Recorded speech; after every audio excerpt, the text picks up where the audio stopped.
demain, je demande le divorce. Je ne peux même plus te regarder, a dit ma femme, après 20 ans de mariage. Mais quand j'ai sorti le dossier, elle est devenue blême. Demain, je demande le divorce. Je ne peux même plus te regarder. Rebecca n'a pas haussé la voix en le disant. Elle n'en avait pas besoin. Le silence a fait tout le travail. Il pesait contre les murs de la cuisine, s'installait dans les jointures des placards, et y restait, lourd, immobile. Pendant une seconde, j'ai cru avoir mal entendu. Non pas parce que les mots n'étaient pas clairs, mais à cause du calme avec lequel ils avaient atterri. 20 ans de mariage, et c'est ainsi que cela se terminait. Pas de tempête, pas de verre brisé, pas de marchandage désespéré, juste une phrase prononcée comme une réplique qu'elle avait répétée dans sa tête bien avant ce soir. Je l'ai regardée, vraiment regardée cette fois, et j'ai réalisé quelque chose qui aurait dû me frapper il y a des années. Elle était déjà partie. Et moi, je n'ai pas argumenté. L'horloge de la cuisine tic-taquait au-dessus de la porte, plus fort que je ne me souvenais l'avoir jamais entendu. Je suis resté là, un verre à la main, de l'eau, intacte, la condensation glissant lentement sur le côté comme si elle n'avait nulle part où aller. D'accord, ai-je dit. C'était tout. Un seul mot. Cela l'a surprise plus que tout ce que j'aurais pu faire d'autre. Rebecca a cligné des yeux une seule fois. Une petite fissure dans son sang-froid.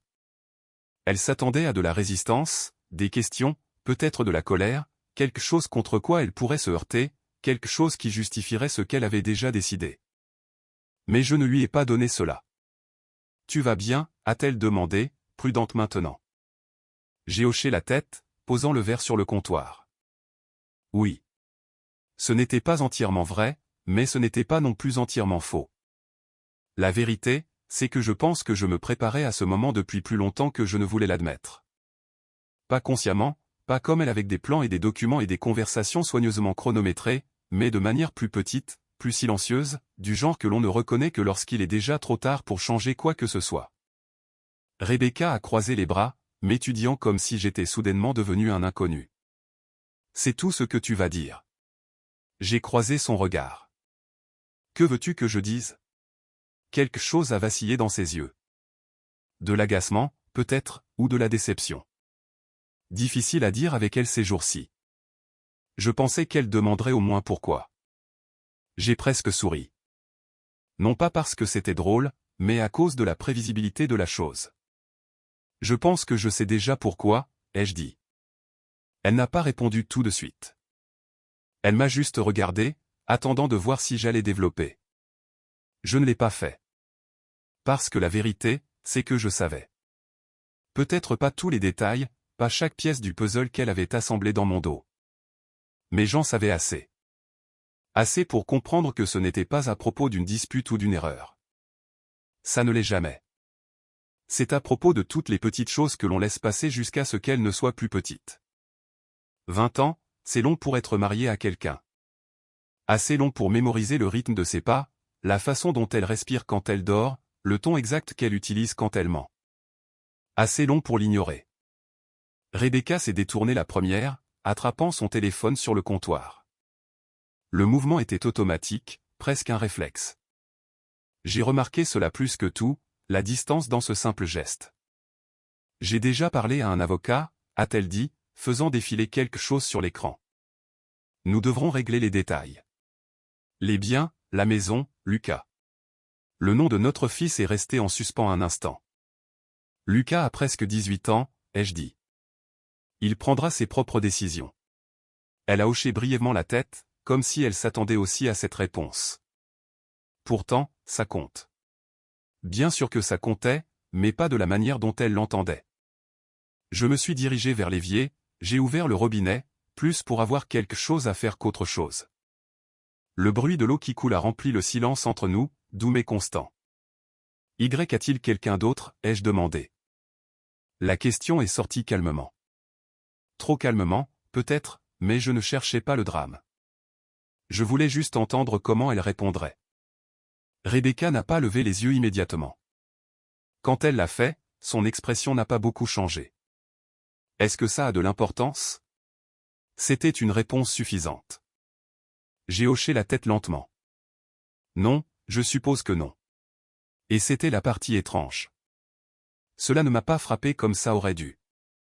Pas de douleur vive, pas de montée de colère soudaine. Juste une confirmation silencieuse de quelque chose qui traînait dans un coin de mon esprit depuis un moment. J'ai fermé l'eau et me suis séché les mains, en prenant mon temps. Quand comptais-tu me le dire, ai-je demandé. Elle a expiré, une pointe d'impatience s'insinuant. Maintenant. Je viens de le faire. Que tu pars, ai-je dit. Pas tout le reste. Sa mâchoire s'est crispée. Adrien, je ne vais pas faire ça. Je ne te dois pas une confession complète. Non, elle ne me devait rien. Plus maintenant. Je me suis adossé au comptoir, croisant les bras. Tu prépares ça depuis un moment. Ce n'était pas une question. Rebecca a hésité, juste une fraction de seconde, mais l'hésitation était là. J'y ai pensé. Ce n'est pas la même chose. Ses yeux se sont légèrement plissés. Qu'est-ce que tu insinues? Rien, ai-je dit. Je ne fais que remarquer. Et je remarquais la façon dont elle évitait les détails, la façon dont elle contrôlait le rythme de la conversation. Même maintenant, Rebecca avait toujours été douée pour ça, orienter les choses là où elle le voulait, faisant croire que c'était la seule direction logique. Avant, ça m'impressionnait. Maintenant, ça rendait simplement les choses plus claires. Elle a pris son sac sur la chaise, le passant sur son épaule. Je reste à l'hôtel ce soir. On pourra parler davantage demain, quand les choses seront plus calmes. Plus calmes. J'ai failli lui demander quand elle pensait que les choses avaient cessé d'être calmes pour elle, mais j'ai laissé tomber. Très bien, ai-je dit à nouveau. Aucune résistance. Cela semblait la déranger plus que tout le reste. Elle s'est arrêtée près de la porte, se retournant vers moi. Tu prends ça très bien. J'ai soutenu son regard. Suis-je censé m'effondrer? Ce serait plus logique. Peut-être que je n'ai juste pas envie de jouer la comédie ce soir. Les mots ont atterri plus durement que je ne l'avais prévu, mais je ne les ai pas repris. Rebecca m'a étudié un instant de plus, comme si elle essayait de comprendre s'il y avait quelque chose qu'elle avait manqué. Puis elle a secoué la tête d'un petit air dédaigneux. Tu fais toujours ça, a-t-elle dit. Faire quoi? Te retirer. Te fermer. C'est comme si je parlais à un mur. J'ai laissé cela planer entre nous, non pas parce que je n'avais pas de réponse, mais parce que j'avais passé trop d'années à m'expliquer à quelqu'un qui avait déjà décidé ce que je voulais dire. Bonne nuit, Rebecca, ai-je dit à la place. Pour la première fois de la soirée, elle a paru incertaine, juste une seconde. Puis ce fut parti. Bonne nuit, a-t-elle répondu, et elle est sortie. La porte s'est refermée doucement derrière elle. Je suis resté là un moment après son départ, écoutant le calme se réinstaller dans la maison. Il était différent maintenant. Pas plus vide, exactement, juste plus honnête. Je me suis approché de la table, j'ai tiré une chaise et je me suis assis. En surface, tout semblait pareil. La même maison, les mêmes meubles, la même vie que nous avions construite en 2 décennies. Mais quelque chose avait changé. Ou peut-être que cela avait changé il y a longtemps, et que je ne faisais que m'autoriser à le voir clairement maintenant. Je me suis penché en arrière, expirant lentement. Demain, elle demandait le divorce. Demain, tout commencerait à se défaire. Du moins, c'est ce qu'elle pensait. Mes yeux se sont tournés vers le couloir, vers le bureau au fond. Je suis resté là un moment, puis je me suis levé et j'ai descendu le couloir, chaque pas stable, délibéré. À l'intérieur du bureau, il faisait plus sombre, plus silencieux, le genre de silence qui semblait intentionnel. J'ai traversé jusqu'au bureau, ouvert le tiroir du bas et j'ai fouillé à l'intérieur. Mes doigts se sont refermés sur le bord d'un dossier, épais, usé au coin à force d'avoir été manipulé plus de fois que je ne pouvais compter. Je l'ai sorti lentement, le posant sur le bureau. Pendant un long moment, je l'ai juste regardé. Puis j'ai laissé échapper un souffle que je n'avais pas réalisé que je retenais. Je pense que tu vas être surprise, ai-je dit doucement, même s'il n'y avait personne pour l'entendre. Parce que Rebecca n'était pas la seule à avoir fait des plans. J'ai ouvert le dossier. Je n'ai pas dormi cette nuit-là. Non pas parce que j'étais agité, mais parce que je n'en voyais pas l'intérêt. Le sommeil me semblait être quelque chose que les gens faisaient quand ils croyaient encore que demain serait la continuation d'aujourd'hui. Cette illusion m'avait déjà été retirée. La maison était trop silencieuse. Pas vide, juste dépouillée du bruit que j'avais appris à ignorer au fil des ans. Le bourdonnement des appels tardifs de Rebecca, la douce vibration de son téléphone contre la table de chevet, le subtil changement de poids dans le lit quand elle se tournait de l'autre côté plutôt que vers moi. Je me suis assis dans le salon, les lumières éteintes, le dossier posé sur la table basse devant moi. Je ne l'ai pas rouvert. Je n'en avais pas besoin. Je savais déjà ce qu'il y avait à l'intérieur. Ce que je ne savais pas, ce que je retournais sans cesse dans mon esprit, c'était quand tout avait commencé à changer. Pas les choses évidentes, pas la distance ou les nuits tardives ou les conversations laconiques qui ont lentement remplacé celles, faciles, que nous avions autrefois. Je veux dire, avant ça, à l'époque où nous croyions encore que nous construisions quelque chose ensemble. J'ai rencontré Rebecca quand j'avais 30 ans. Elle est entrée dans une salle de conférence comme si elle en était déjà propriétaire. Pas bruyante, pas agressive, juste certaine. Le genre de certitude qui pousse les gens à s'écarter sans même s'en rendre compte. Elle n'était pas la personne la plus accessible de la pièce, mais elle était la plus concentrée. C'est ce que j'ai remarqué en premier.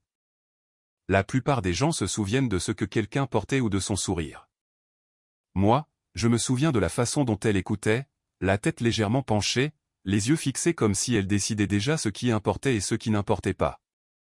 Nous avons parlé brièvement après la réunion, de quelque chose de mineur, des projections budgétaires je crois, mais elle a contesté une de mes hypothèses sans hésitation. J'ai aimé ça. Non pas parce qu'elle était d'accord avec moi, mais parce qu'elle ne l'était pas. Nous avons commencé à parler davantage après ça.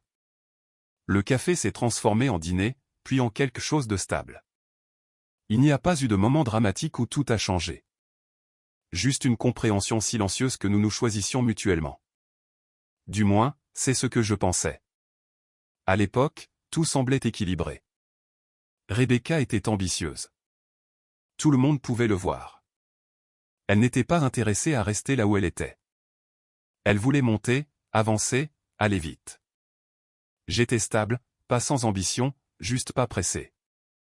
J'aimais la structure, la prévisibilité, savoir où en étaient les choses. À l'époque, j'avais l'impression que nous nous complétions. Elle poussait, je stabilisais, elle visait haut, je la soutenais. C'était logique. Et pendant un certain temps, ça a fonctionné. Les premières années de notre mariage ont été faciles. Pas parfaites, mais réelles. Nous nous disputions parfois à propos des horaires, des priorités, mais je n'ai jamais eu l'impression que nous étions dans des camps opposés. Plutôt que nous nous ajustions à la même direction. Quand Rebecca a obtenu sa première grande promotion, nous avons célébré avec une bouteille de vin sur le sol de notre appartement. Pas encore de meubles. Nous venions d'emménager. Elle était assise en tailleur, riant, les cheveux attachés en un chignon lâche qui ne cessait de se défaire. « Je t'avais dit que je ne resterais pas longtemps à ce poste », a-t-elle dit en levant son verre. Je n'en ai jamais douté, ai-je répondu. C'était vrai. Ce que je n'ai pas dit, ce que je n'ai même pas pleinement réalisé, c'est que sa promotion signifiait aussi autre chose. Plus d'heures, plus de pression, plus de distance. Au début, ça ne semblait pas grand-chose. Quelques nuits tardives, quelques dîners manqués. Nous nous sommes adaptés. C'est ce que l'on fait quand on construit quelque chose ensemble. On s'adapte. Le changement n'a pas été soudain. Il ne l'est jamais. Il est venu par petites touches, du genre que l'on justifie facilement quand on ne veut pas y regarder de trop près. Rebecca a commencé à s'occuper des finances. C'était logique. Elle était meilleure avec les chiffres, plus soucieuse des détails. Je lui faisais confiance. « Laisse-moi m'en occuper », a-t-elle dit un soir, assise à la table de la cuisine avec une pile de papier. Ce sera plus simple. Je n'ai pas argumenté. Pourquoi l'aurais-je fait? Il ne s'agissait pas de contrôle. Pas dans mon esprit. Il s'agissait d'efficacité. Du moins, c'est ainsi que je l'ai formulé. Puis sont venues les décisions, plus importantes. Où nous vivions, où nous investissions, ce que nous priorisions. Rebecca ne demandait pas autant qu'elle informait. Je pense que c'est la bonne décision, disait-elle. Et la plupart du temps, elle avait raison. C'était ça le problème. Quand quelqu'un a raison assez souvent, on cesse de remettre en question les fois où il pourrait ne pas l'avoir. On arrête de vérifier. On commence à supposer. Lucas est né 5 ans après notre mariage. Cela a changé les choses, mais pas comme je m'y attendais. Je pensais que ça ralentirait Rebecca, que ça changerait son centre d'intérêt. Ce ne fut pas le cas. Au contraire, ça l'a rendu encore plus motivé. Je fais ça pour lui, m'a-t-elle dit une fois tard dans la nuit, son ordinateur portable ouvert sur le lit pendant que Lucas dormait dans la chambre d'à côté. Pour nous. Je l'ai cru. Je pense encore qu'une partie d'elle le croyait aussi. Mais autre chose s'est produit à cette époque. Quelque chose de plus silencieux. Elle a cessé de me demander ce que je pensais des choses. Pas complètement, juste progressivement. Les conversations sont devenues des mises à jour. Les décisions sont devenues des conclusions. Et je me suis adapté. En y repensant, je vois exactement quand j'ai commencé à prendre du recul. Pas physiquement, ni même émotionnellement au début. Juste positionnellement. J'ai cessé d'initier des conversations sur l'argent parce qu'elle s'en occupait déjà. J'ai cessé de suggérer des changements parce qu'elle avait déjà un plan. J'ai cessé de remettre en question les décisions parce qu'elle les avait déjà prises. Ce n'était pas une reddition. C'était de la commodité. Ou du moins, c'est ce que je me disais. Il y a un moment qui me revient sans cesse. Ce n'était pas dramatique. Pas de voix élevée. Pas de conflit évident. Juste un dîner. Lucas avait environ 10 ans. Nous étions assis à table, mangeant quelque chose que Rebecca avait pris en rentrant. Elle était sur son téléphone entre deux bouchées, répondant à des courriels, levant à peine les yeux. J'ai dit quelque chose. Je ne me souviens même plus quoi. Une petite chose. Elle n'a pas répondu. Rebecca, ai-je répété. Elle a levé les yeux, distraite. Quoi? Je demandais pour le voyage du mois prochain. Oh, je l'ai déjà réservé, a-t-elle dit en retournant à son téléphone. C'est réglé. C'était ça. Réglé. Pas de discussion, pas de contribution. Juste fait. J'ai hoché la tête, j'ai dit d'accord, et j'ai continué à manger. Lucas n'a pas remarqué. Ou s'il l'a fait, il n'a rien dit. Mais je me souviens de la sensation. Pas de la colère, ni même de la déception, juste de la distance. Comme si je regardais ma propre vie avec quelques pas de recul. C'est devenu le schéma. Rebecca avançait. Je m'ajustais. Elle décidait. J'acceptais. Non pas parce que je n'avais pas d'opinion, mais parce qu'il semblait plus facile de laisser les choses couler dans une seule direction que de s'y opposer. Et avec le temps, cette direction a cessé de m'inclure. Vers la 15e année, j'ai commencé à remarquer les lacunes. Les nuits tardives qui ne collaient pas tout à fait. Les réunions qui s'éternisaient plus qu'elles ne le devaient. La façon dont elle protégeait son téléphone, pas ouvertement, mais suffisamment. Je l'ai remarqué. Je n'ai simplement pas agi. Parce qu'agir aurait signifié affronter quelque chose que je n'étais pas sûr de vouloir confirmer. Et le silence. Le silence est confortable si on le laisse faire. Au moment où nous avons atteint les 20 ans, la version de nous que nous étions autrefois avait disparu. Pas brisée, juste remplacée par des routines, par des suppositions, par deux personnes se déplaçant en parallèle au lieu d'être ensemble. Et quelque part en cours de route, j'ai cessé de me demander quand c'était arrivé. Parce que la réponse ne changeait rien. Assis dans la pénombre du salon, je me suis penché en avant, posant mes coudes sur mes genoux. Quand avons-nous cessé d'être nous? Ai-je demandé doucement, bien que la question n'était pas vraiment destinée à recevoir une réponse. Peut-être que ce n'était jamais un seul moment. Peut-être que c'était 1000 petits moments. Et peut-être que la plus grande erreur n'était pas que cela nous soit arrivé, mais que je l'ai laissé faire. Mes yeux sont revenus sur le dossier sur la table. Parce que quoi que nous ayons été, quoi que nous ayons perdu, cela ne changeait pas ce que je savais maintenant. Et cela ne changeait pas ce qu'elle avait déjà mis en mouvement. J'ai tendu la main vers le dossier, mes doigts effleurant le bord. Oui, ai-je murmuré à voix basse. Je pense que je sais quand les choses ont changé. Non pas parce que j'avais un souvenir clair, mais parce que j'avais finalement arrêté de prétendre que je ne le voyais pas. Au moment où l'on remarque des schémas, ils sont généralement là depuis assez longtemps pour être devenus une routine. C'est la partie que personne ne vous dit. Ils ne s'annoncent pas. Ils n'arrivent pas avec un début clair. Ils se glissent silencieusement, s'attachent à votre journée, et avant que vous ne vous en rendiez compte, ils sont juste normaux. Je pense que c'est pourquoi j'ai ignoré tant de choses pendant si longtemps, parce que rien de ce que Rebecca faisait ne semblait scandaleux en soi. C'était tout ensemble qui racontait la véritable histoire. Les nuits tardives étaient les plus faciles à expliquer. Elle est occupée, me disais-je. Elle a toujours été occupée. Et c'était vrai. Rebecca avait bâti sa carrière en étant la personne qui restait plus tard que tout le monde, qui répondait aux courriels à minuit, qui ne laissait jamais rien passer entre les mailles du filet. Alors, quand son emploi du temps s'est allongé, quand ses soirées se sont transformées en nuits, ça n'a pas semblé être un signal d'alarme. C'était de la cohérence. Jusqu'à ce que ça ne le soit plus. Il y a eu une nuit, il y a peut-être un an, où j'ai mis la table pour 3.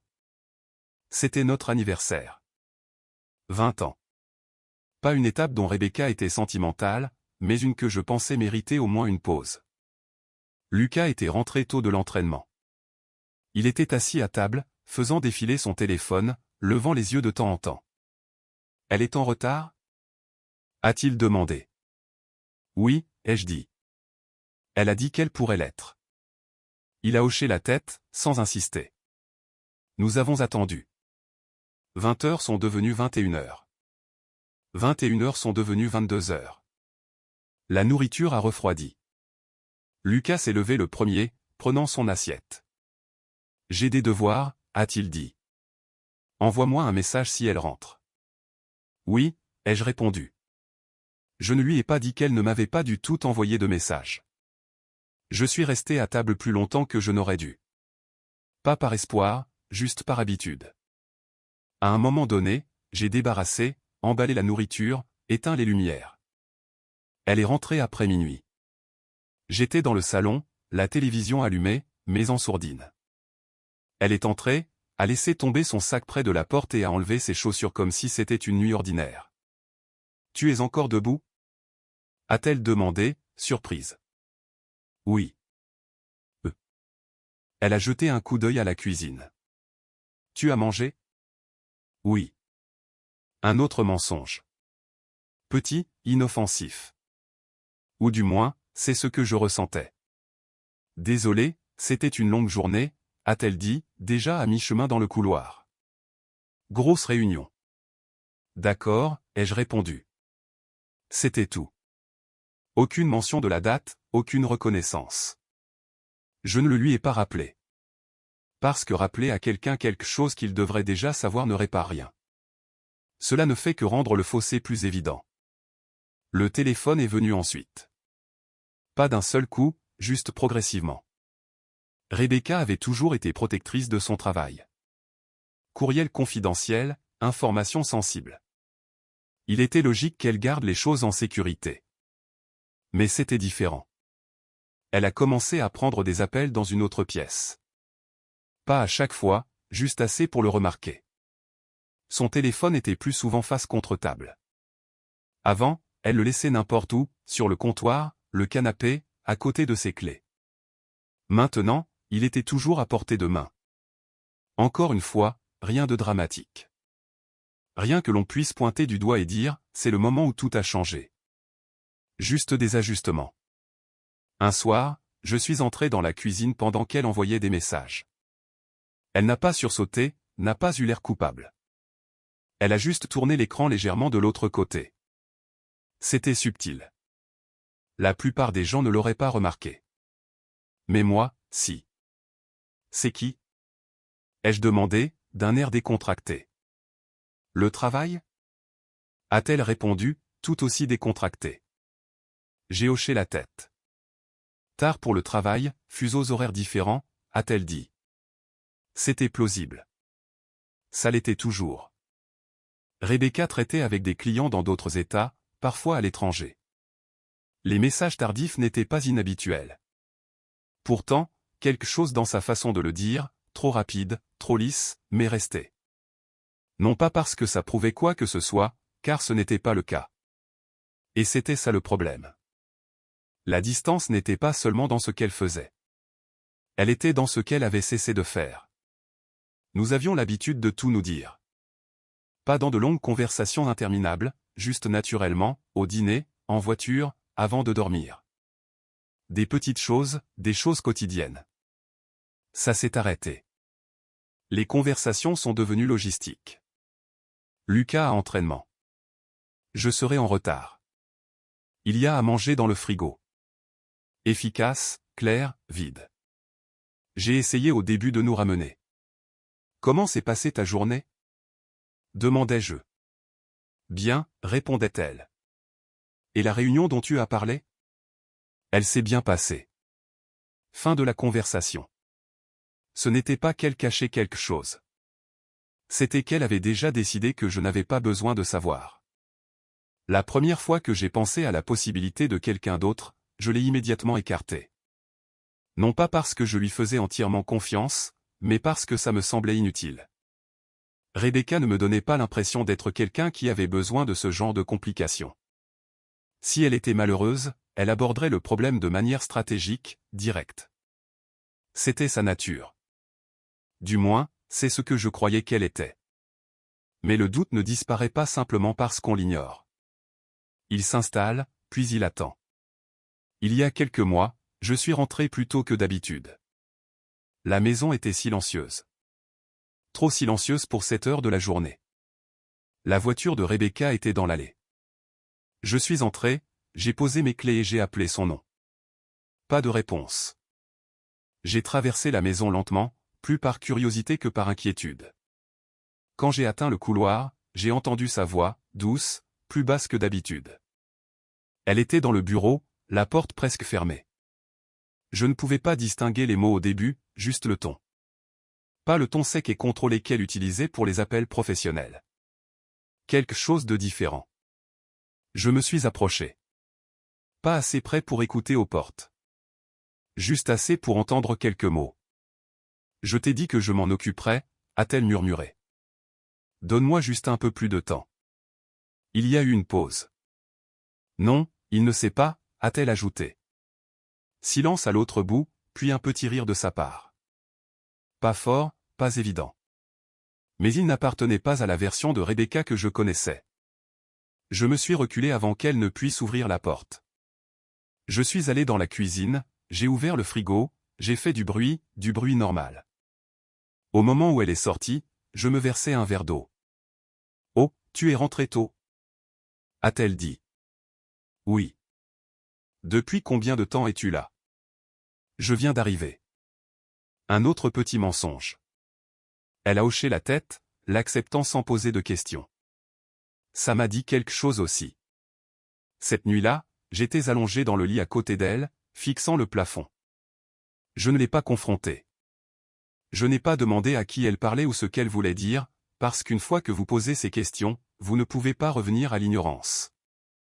Et à ce moment-là, je n'étais pas prêt pour ça. Il est facile de regarder en arrière maintenant et de se dire, j'aurais dû agir plus tôt, faire plus attention, poser des questions plus difficiles, insister quand les choses ne collaient pas. Mais ça ne marche pas comme ça. On ne va pas chercher des réponses quand on n'est pas prêt à les accepter. On protège ce que l'on a. Même quand c'est déjà en train de nous échapper. Assis là, dans le présent, la maison de nouveau silencieuse, j'ai frotté mon pouce le long du bord du dossier. Tous ces moments, petits, insignifiants en eux-mêmes, s'alignaient différemment maintenant. Ils n'étaient pas aléatoires. Ils étaient un schéma, un lent et délibéré glissement de quelque chose de partagé à quelque chose de séparé. Et je l'avais vu à chaque étape. J'avais juste choisi de ne pas l'appeler par son nom. Je me suis penché en arrière dans ma chaise, expirant lentement. Je ne l'ai pas manqué, ai-je dit doucement. Je l'ai ignoré. Cette distinction comptait, parce que manquer quelque chose est un accident. L'ignorer est une décision. Mes yeux sont retombés sur le dossier. Parce que même si j'avais ignoré les signes pendant des années, à un moment donné, j'avais arrêté. Et quand je l'ai fait, tout a changé. Le changement n'est pas venu avec une révélation dramatique. Pas un seul moment où tout s'est mis en place. Ça a commencé comme tout le reste, avec quelque chose de petit. Un relevé, même pas adressé à moi. C'était un mardi. Je m'en souviens parce que les mardis étaient prévisibles. Rebecca travaillait généralement tard. Lucas avait entraînement et j'avais la maison pour moi pendant quelques heures. Je me suis arrêté à la boîte aux lettres en entrant, parcourant la pile habituelle de publicités, de factures, de choses qui pouvaient attendre. Une enveloppe a attiré mon attention. Non pas parce qu'elle était urgente, mais parce qu'elle était inhabituelle. Banque différente, logo différent, toujours adressé à notre domicile. J'ai failli la mettre de côté, failli. Au lieu de cela, je l'ai ouverte. À première vue, ça ne signifiait pas grand-chose. Un compte courant, un solde modeste, quelques transactions récentes. Le nom dessus était celui de Rebecca. Rien d'inhabituel là-dedans. Ce qui ressortait, ce n'était pas le compte, c'était l'activité. Virement régulier, montant constant, toujours le même jour du mois. Et la source n'était aucun compte que je reconnaissais. Je suis resté là, dans la cuisine, plus longtemps que nécessaire, lisant les mêmes lignes encore et encore, comme si elles pouvaient se réorganiser en quelque chose de plus simple si je leur laissais assez de temps. Elles ne l'ont pas fait. J'ai posé le relevé sur le comptoir et je me suis éloigné. Non pas parce que j'avais fini d'y penser, mais parce que je savais que ce n'était pas le cas. Ce soir-là, je n'en ai pas parlé. Rebecca est rentrée tard, comme d'habitude. Nous avons suivi la même routine, conversation brève, distractions séparées, maison silencieuse. Elle n'a rien remarqué de différent, et je ne lui ai pas donné de raison de le faire. Le lendemain matin, après son départ, je suis retourné à la cuisine. Le relevé était toujours là, attendant. Je l'ai repris, cette fois plus lentement, plus attentivement. Les schémas ressortent quand on arrête de regarder les choses comme des détails isolés. Date, montant, destinataire. Ce n'était pas aléatoire. C'était organisé. C'est la première fois que je l'ai ressenti. Pas de la suspicion, pas de la colère, de la clarté. Pas sur ce qu'elle faisait, mais sur ce que je devais faire ensuite. Je ne l'ai pas confrontée. Je n'ai pas posé de questions. J'ai commencé à faire attention. Les jours suivants, j'ai observé, pas de manière obsessionnelle, pas d'une manière qui éveillerait les soupçons, juste délibérément. Rebecca se déplaçait de la même manière qu'elle l'avait toujours fait, efficace, contrôlée, prévisible d'une manière que j'avais négligée auparavant. Son téléphone restait près d'elle. Son emploi du temps restait chargé. Mais maintenant, je remarquais les lacunes. Les moments où les choses ne collaient pas tout à fait. 3 jours plus tard, une autre enveloppe est arrivée. Même banque, même format. Cette fois, je n'ai pas hésité. Le solde avait augmenté. Les virements continuaient. Et maintenant, il y avait un nom attaché au compte destinataire. Pas le sien, pas le mien. Brox. Je l'ai fixé pendant un long moment. Non pas parce que je reconnaissais le nom, car ce n'était pas le cas. Cela rendait les choses pires. Cette nuit-là, je me suis assis dans le bureau après que Rebecca se soit couchée. Ordinateur portable ouvert, relevé devant moi. J'ai cherché le nom. Au début, rien d'utile, trop courant, trop vague. Puis une correspondance. Ethan Brox, consultant en affaires, opération régionale. Même cercle industriel que Rebecca. Assez proche pour se chevaucher. Assez proche pour compter. Je me suis penché en arrière dans le fauteuil, laissant l'information s'installer. Toujours aucune preuve de quoi que ce soit. Juste des connexions. Mais les connexions, quand elles se répètent assez souvent, cessent d'être des coïncidences.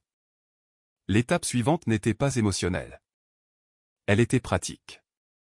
J'ai sorti nos dossiers financiers, comptes joints, investissements, épargne, tout ce à quoi j'avais accès. Rebecca s'occupait de la plupart, mais pas de tout. Il y avait encore des morceaux que je pouvais voir. Et en regardant de près, j'ai commencé à remarquer ce qui n'était pas là. De l'argent avait été déplacé, pas en grosses sommes évidentes, mais par de plus petits mouvements constants. Des montants qui ne déclencheraient pas d'alarme. Des montants qui se fondaient dans l'arrière-plan d'une vie financière bien remplie. Sauf si on les cherchait.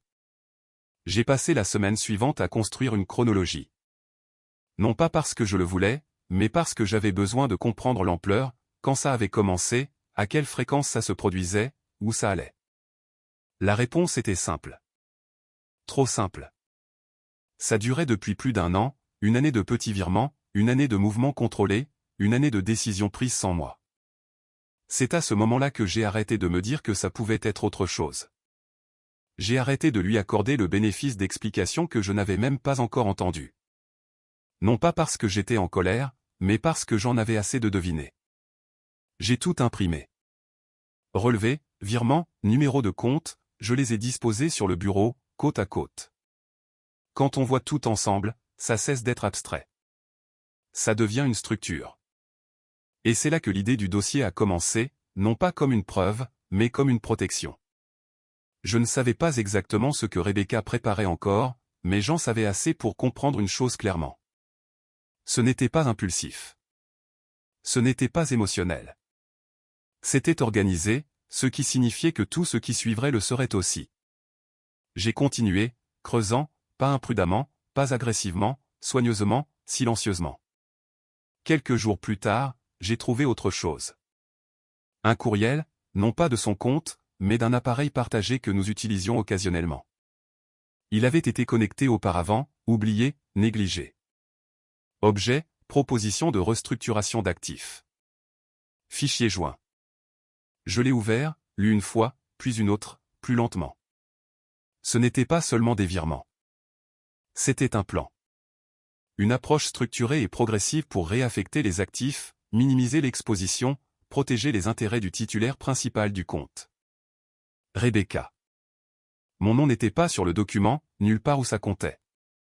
Je suis resté assis là pendant un long moment après l'avoir lu, sans réagir, juste en absorbant. Parce que c'était le moment où tout a basculé. Pas quand j'ai soupçonné quelque chose. Pas quand j'ai vu le premier virement. Mais quand j'ai compris l'intention. Elle ne se préparait pas seulement à partir. Elle se préparait à partir avec tout positionné en sa faveur. J'ai fermé l'ordinateur portable lentement, j'ai pris un nouveau dossier dans le meuble, je l'ai posé sur le bureau. Cette fois, je n'ai pas hésité.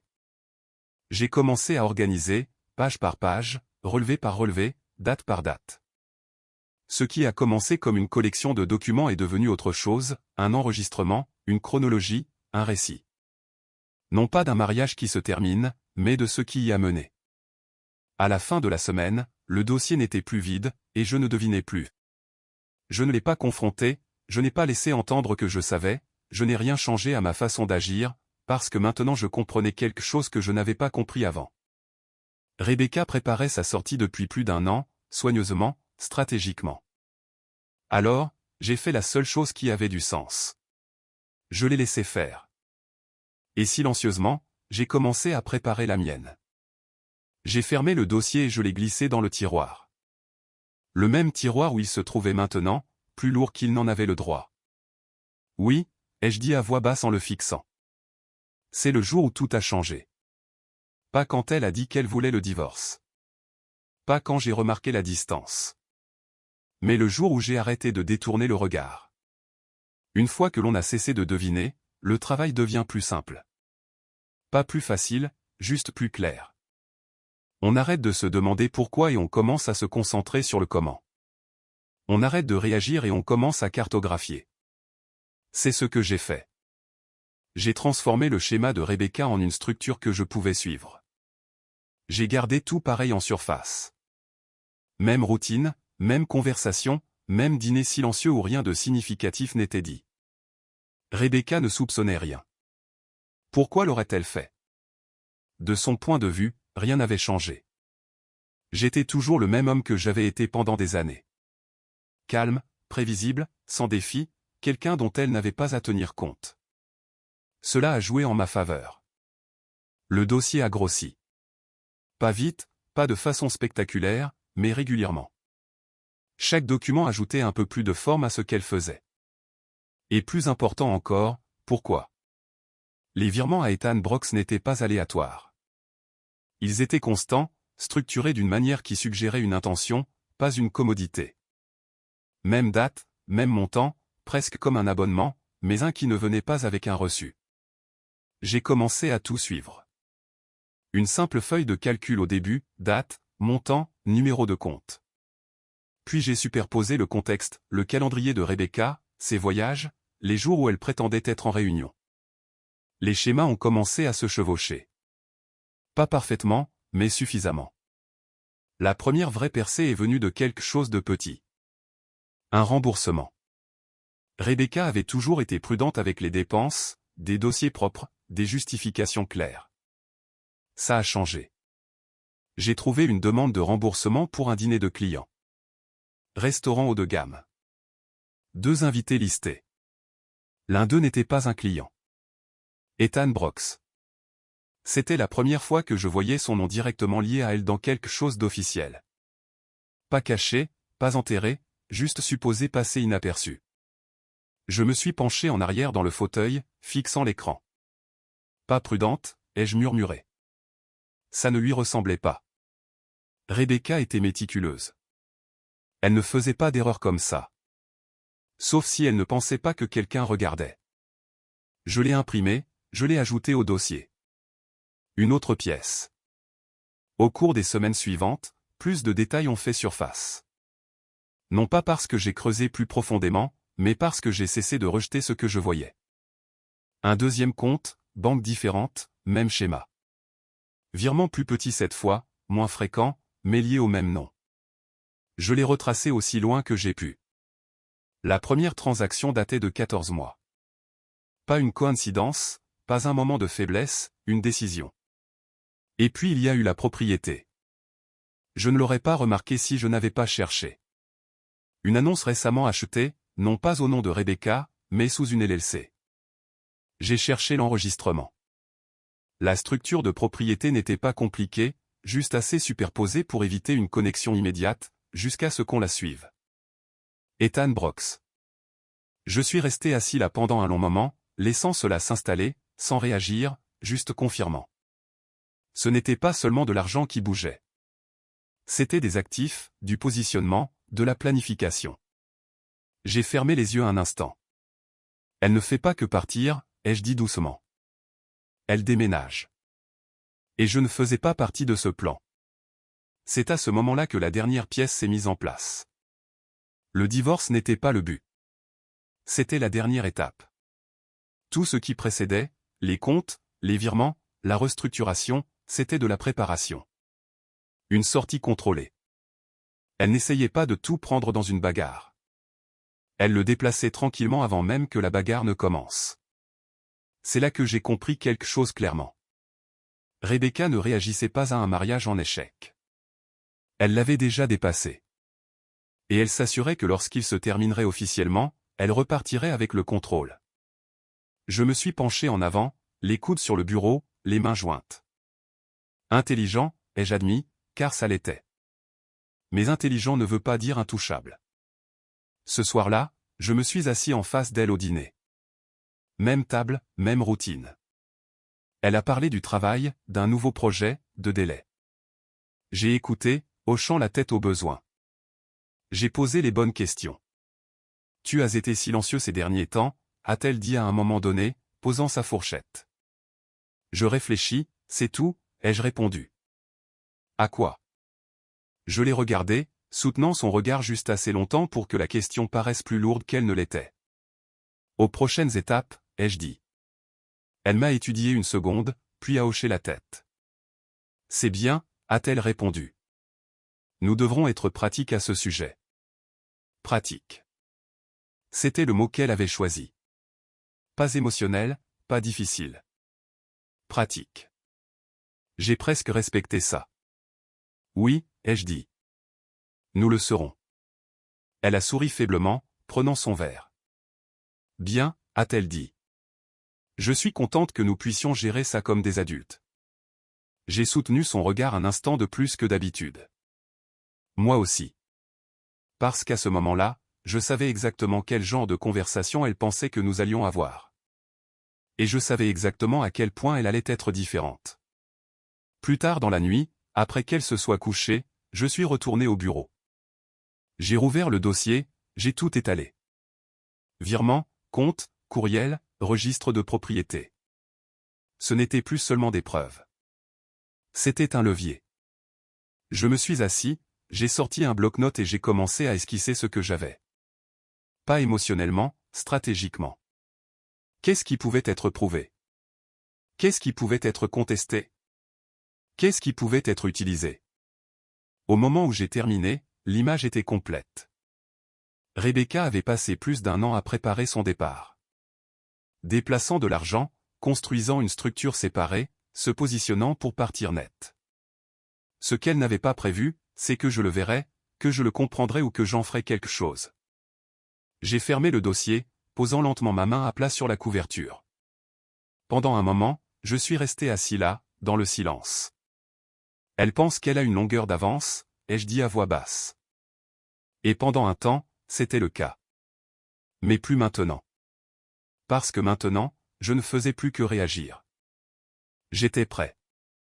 Une fois que l'on comprend le plan, la pire chose à faire est de l'interrompre trop tôt. Les gens comme Rebecca ne changent pas de cap lorsqu'ils sont mis au défi. Ils resserrent le contrôle. Ils accélèrent. Ils font des mouvements plus propres. Laissent moins de traces. Une confrontation l'aurait forcé à affiner tout ce que je venais de découvrir. Alors, je ne l'ai pas confronté. Je l'ai laissé continuer. Les jours suivants, j'ai joué mon rôle. Calme, coopératif, prévisible. Exactement qui elle pensait que j'étais. Nous avons parlé de logistique, de délai, le genre de conversation qui semble raisonnable en surface, mais qui ne sont en réalité que des négociations déguisées. Rebecca les a gérées avec précision. J'ai déjà rédigé une répartition préliminaire, a-t-elle dit un soir, posant un document sur la table. Rien de définitif, juste un point de départ. J'y ai jeté un coup d'œil, pas de trop près. Répartition de la maison, partage des investissements, actifs liquides. Propre, équilibré. Du moins, c'est ce à quoi ça ressemblait. Ce qu'elle présentait n'était pas la véritable image. C'était la version qu'elle était prête à montrer. J'ai hoché la tête, repoussant le papier vers elle. Ça a l'air juste. Elle m'a étudié attentivement.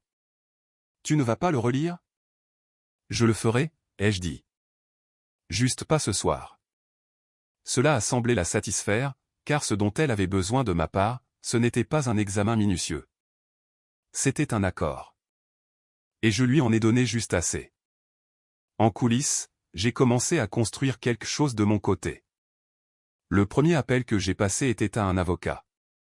Pas un ami, pas une recommandation de quelqu'un de désinvolte. J'ai choisi avec soin. Quelqu'un qui comprenait les structures financières, la dissimulation d'actifs, le positionnement stratégique. Quelqu'un qui ne surréagirait pas. Michael Grant a répondu à la 3e sonnerie.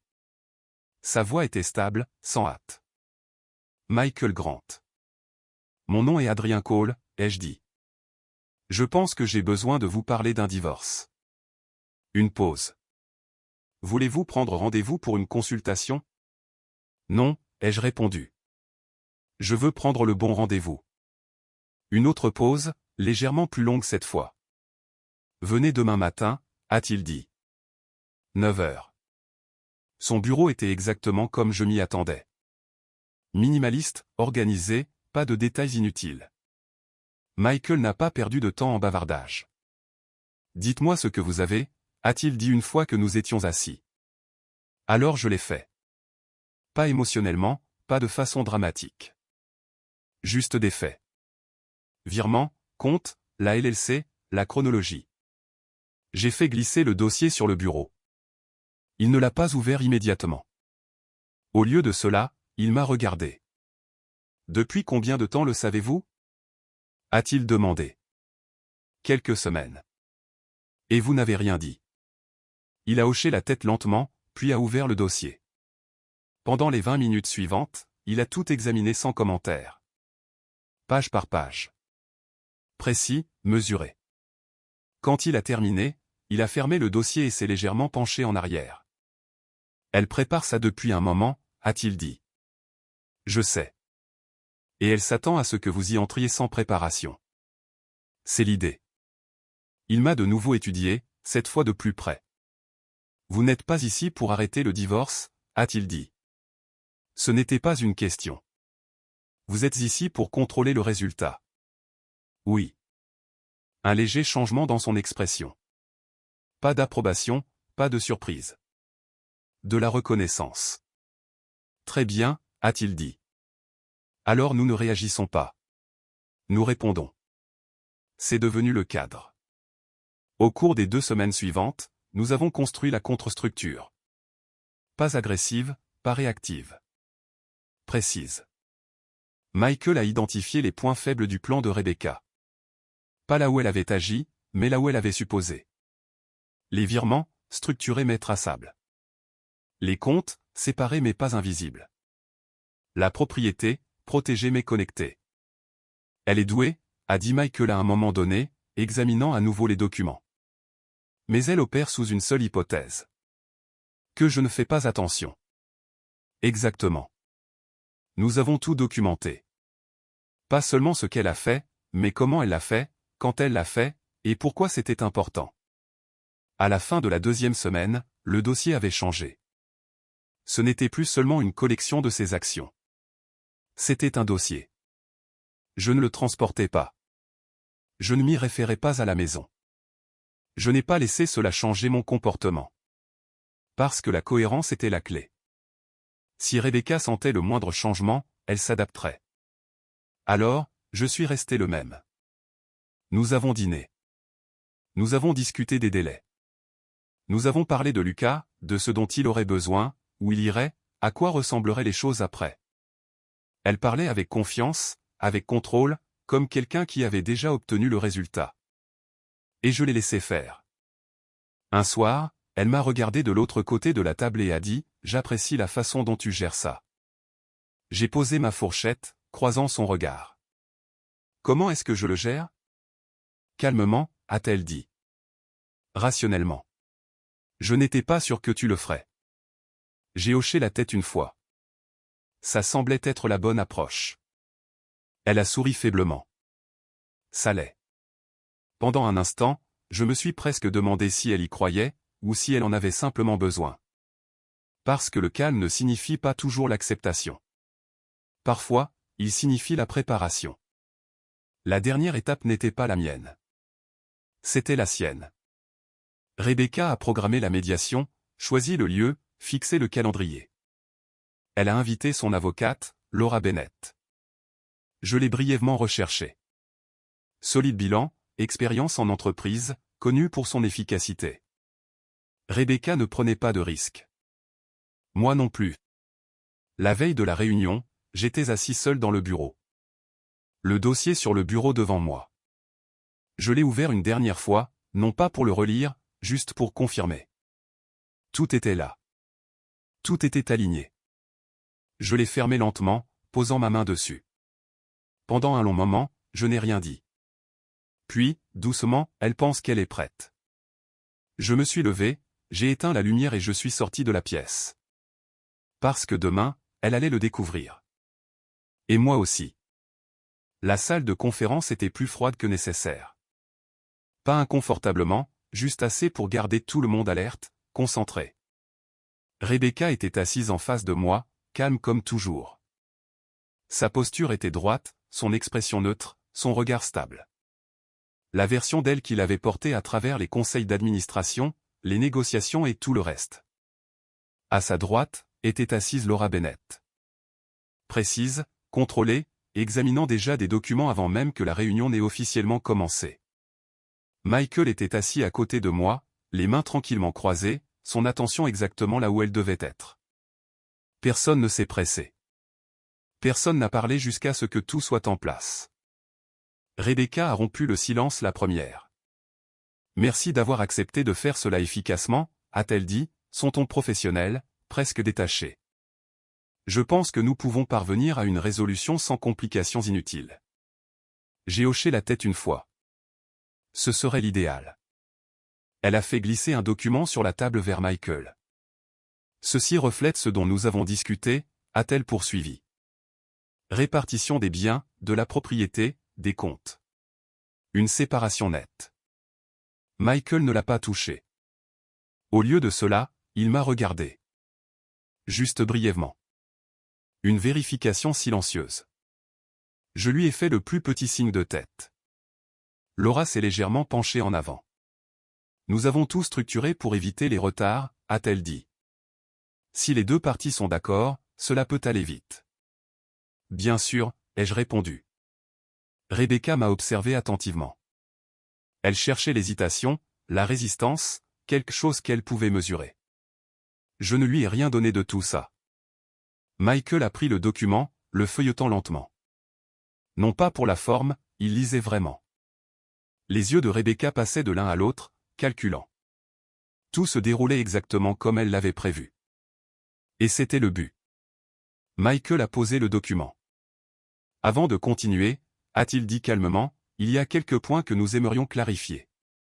L'expression de Rebecca n'a pas changé, mais j'ai vu le plus petit tressaillement. Comme ? A-t-elle demandé. Michael n'a pas répondu immédiatement. Il s'est tourné vers moi. J'ai baissé la main, ouvert ma mallette et sorti le dossier. Pendant un moment, personne n'a parlé. La pièce n'a pas changé, mais quelque chose en elle-ci. J'ai posé le dossier sur la table, entre nous. Les yeux de Rebecca sont tombés dessus. Juste une seconde, puis sont revenus sur moi. Qu'est-ce que c'est ? A-t-elle demandé. Je n'ai pas précipité la réponse.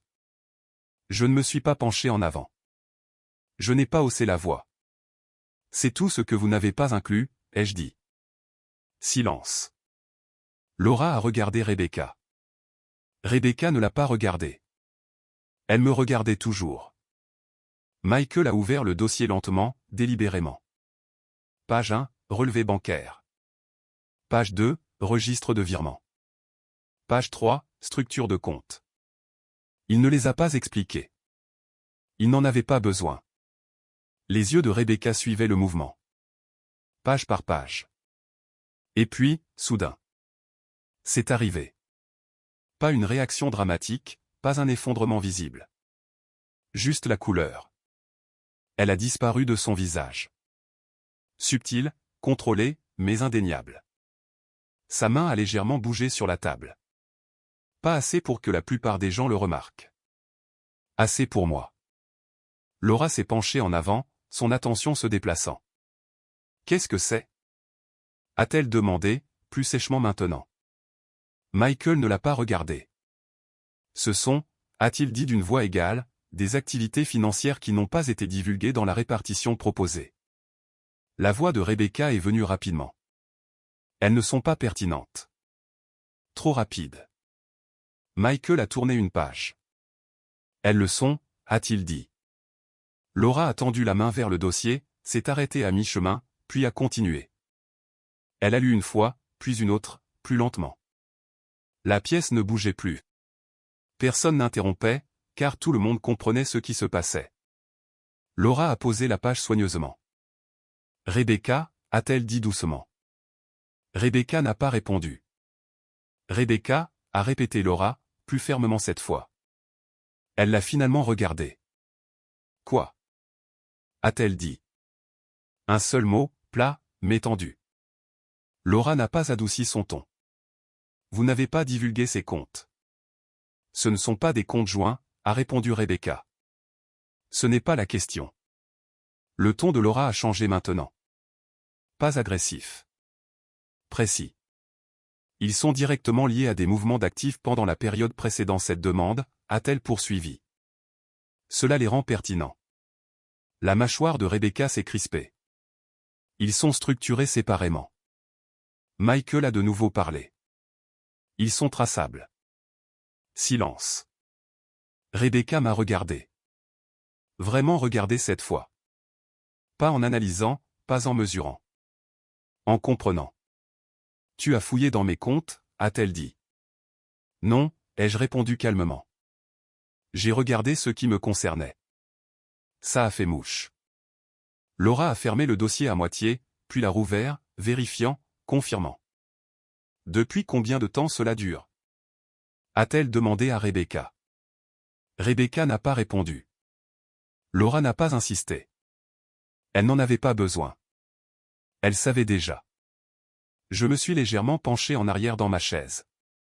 Pas dominant, pas agressif. Juste présent.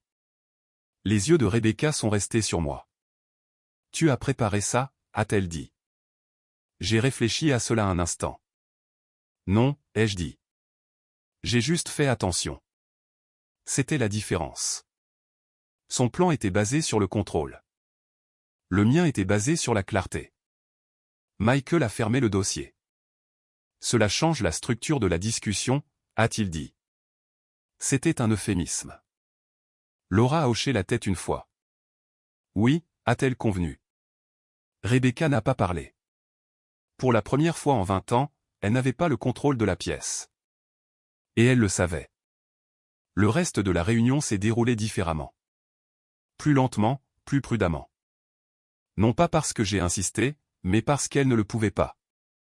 La version du résultat qu'elle avait préparé avait disparu. Nous n'avons rien finalisé ce jour-là. Ce n'était pas le but. Le but était l'alignement, la réalité posée sur la table, et laissée là. Quand nous nous sommes levés pour partir, Rebecca ne m'a pas regardé tout de suite. Elle a rassemblé ses affaires, a ajusté sa posture, a reconstruit la version d'elle-même qu'elle savait présenter. Puis elle a croisé mon regard. Tu aurais juste dû dire quelque chose, a-t-elle dit. J'ai soutenu son regard. Quand? Ai-je demandé. Elle n'a pas répondu. Parce que nous savions tous les deux qu'il n'y avait pas eu de moment où cela aurait changé quoi que ce soit. Elle est sortie la première. Laura juste derrière. Michael s'est tourné vers moi. Vous avez bien géré ça, a-t-il dit. J'ai hoché la tête une fois. Il ne s'agissait pas de gérer ça, ai-je répondu. Il n'a pas demandé de quoi il s'agissait. Il savait déjà. Je suis sorti dans le couloir, l'air plus chaud que dans la pièce que nous venions de quitter. Plus léger. Pour la première fois depuis longtemps, les choses semblaient claires. Pas résolues, pas terminées, mais honnêtes. Rebecca avait dit qu'elle ne pouvait plus me regarder. Maintenant, elle n'avait plus à le faire.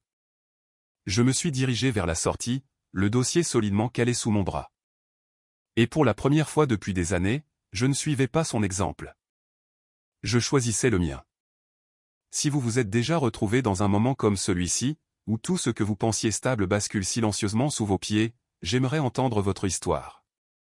Laissez un commentaire ci-dessous et dites-moi d'où vous regardez. Vos expériences comptent plus que vous ne le pensez. Nous partageons des histoires comme celle-ci tous les jours, non pas pour le drame, mais pour la clarté, pour la compréhension, et parfois pour trouver une conclusion. Si celle-ci vous a marqué, envisagez de vous abonner. Il y a toujours une autre histoire qui attend, et vous pourriez bien vous reconnaître dans la prochaine.